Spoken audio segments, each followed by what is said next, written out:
This is the Morgan Amp Suite by Neural DSP.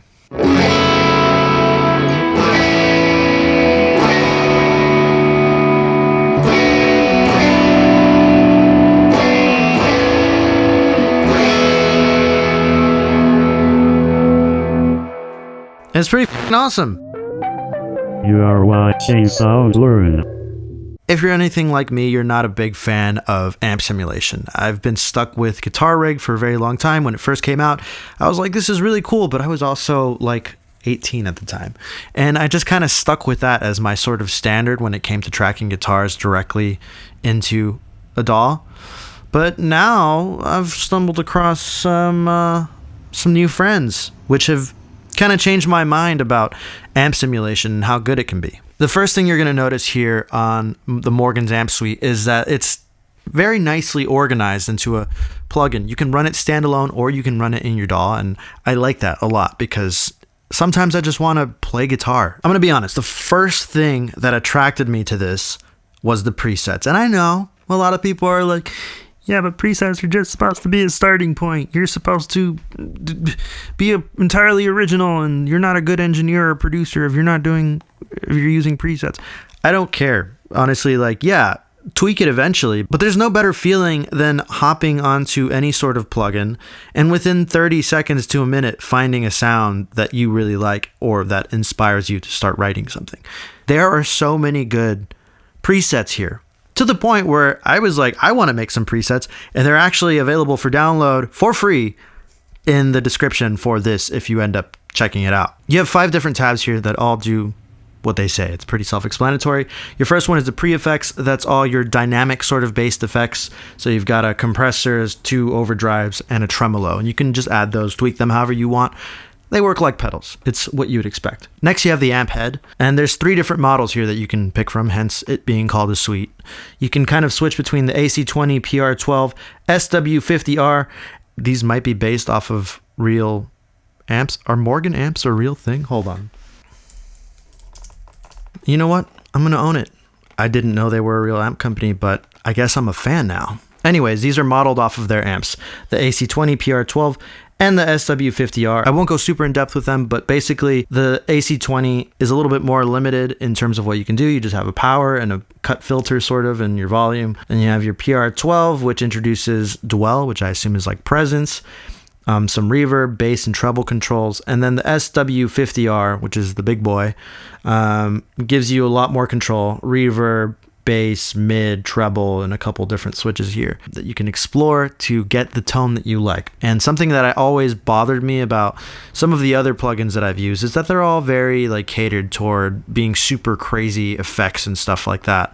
They're very stylized. Don't get me wrong, there's definitely some presets here for that, but they also have a lot of nice, clean, or slightly driven presets that are more realistic in terms of what you would want to record in a song if you're doing like indie pop or indie rock or just rock in general. So you're not just going down the Guitar Rig hole of like this one thing where you press one note and it's this crazy canyon of sound that you're like, what's going on here?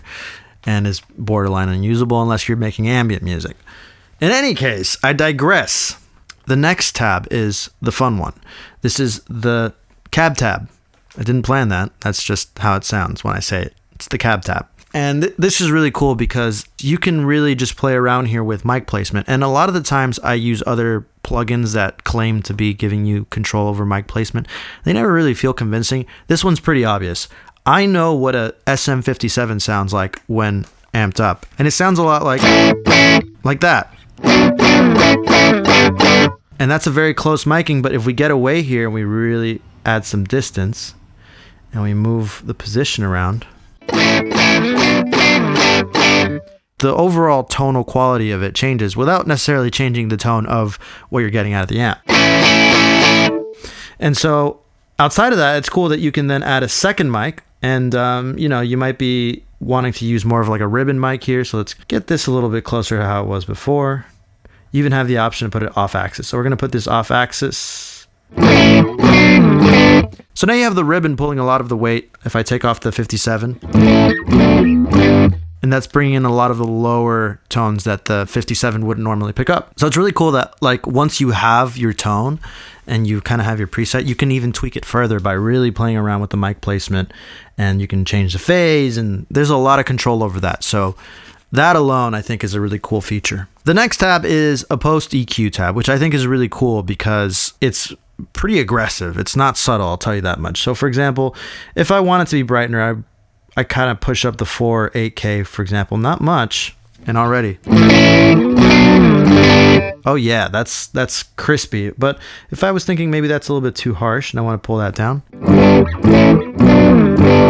So again, same tone, but you have a ton of control over how that tone is kind of produced outside of that amp and stuff like that. And in your last tab, you have your time-based effects. Really nice delay and a really nice reverb that you can tweak to your heart's content. I don't need to go into that. You know what those do. So cool. Yeah. Anyways. And so those are the main kind of tabs that you have control over. But aside from that, there's a couple of other fun things. You have this really crazy doubler, which essentially just adds like a millisecond delay and pans your guitar hard left and hard right. So here's without the doubler. Now we turn on the doubler. It's like stereo goodness, and you can really push it if you want it to be extremely wide. Caveat, if you use that in a mix, it will probably take over the entire mix, so use it sparingly. We've also got a little built-in tuner. Got to make sure you're in tune all the time, so that's cool. Aside from that, you have tap tempo, and you can turn on a metronome in case you want to practice and stuff. And naturally, if you use this as a plugin on your DAW, it will sync up with tempo and all that fun stuff, and you can automate parameters, etc., etc., etc. Anyways, you probably came here for the preset showcase, so let's run through some of my favorites, including some of the ones that I made that you can get in the description for free. I'll remind you again, this isn't a sponsored video. This was a recommendation from a friend. I checked it out. I really liked it. I decided I'm going to make a video about it. There's a 15-day trial. That's how this video is being made. I'm using a 15-day trial, and I will probably buy it. It's 100 euros, which I'm not good at converting, but you know, it's not bad for what it is. Anyways, I will not talk for the rest of this video. If you like this content, please subscribe and comment and leave a like and all that fun stuff. That helps me out. Without further ado, here is the preset showcase of some of my favorite presets.